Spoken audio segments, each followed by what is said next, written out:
सिद्धार्थ शुक्ला के निधन के बाद बहुत सारे लोग जो है आहत हुए हैं। खासकर बिग बॉस के घर में उनके साथ लगभग 5 महीने बिताने वाले उनके को कंटेस्टेंट की हालत तो बहुत खराब है। आपने आसिम को देखा कि किस तरीके से वो टूट चुके थे। पारस मुंबई में नहीं थे, भागते भागते माहिरा के साथ आए। हालांकि जो है अंतिम दर्शन नहीं कर पाए, थोड़ा लेट हो गए। लेकिन अब जो है सिद्धार्थ के निधन के बाद पारस और आसिम ने एक बड़ा कदम उठाया है। कई बार जो है ना, जिंदगी बहुत कुछ सिखाती है पर उसकी कीमत कई बार बहुत बड़ी मांग लेती है।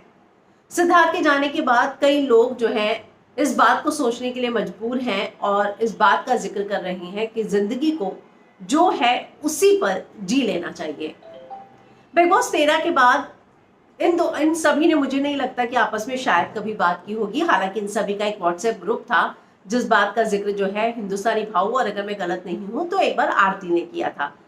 तो अब जो है आसिम और पारस जो बिग बॉस 13 के घर में, जिनके बीच में भले ही इतनी नहीं बनती थी, लेकिन अब एक दूसरे को इंस्टाग्राम पर फॉलो करने लग गए हैं। ये देखिए, दोनों की तस्वीर मैं दिखाती हूँ। अब जाकर इतने सालों बाद दोनों ने एक दूसरे को फॉलो करना शुरू किया है। तो एक बात तो तय है कि पारस और आसिम कहीं ना कहीं ये जरूर रियलाइज होता है कि जिंदगी में किसी के लिए भी मन में कोई भी मनमुटाव हो, उसको ज्यादा दिन नहीं रखना चाहिए। कल अगर आपने प्रेयर मीट अटेंड की होगी तो आपने सुना होगा दीदी शिवानी ने क्या कहा था। उन्होंने कहा था कि सॉरी जो है तुरंत बोल देना चाहिए। तो मुझे लगता है कि आसिम और पारस को ये बात वाकई में रियलाइज हुई होगी कि जिंदगी बहुत छोटी है, कल पल कुछ भी हो सकता है। तो ऐसे में जो पल है उसी में जी लो। तो इसीलिए अब जाकर दोनों एक दूसरे को इंस्टाग्राम पर फॉलो करने लगे हैं।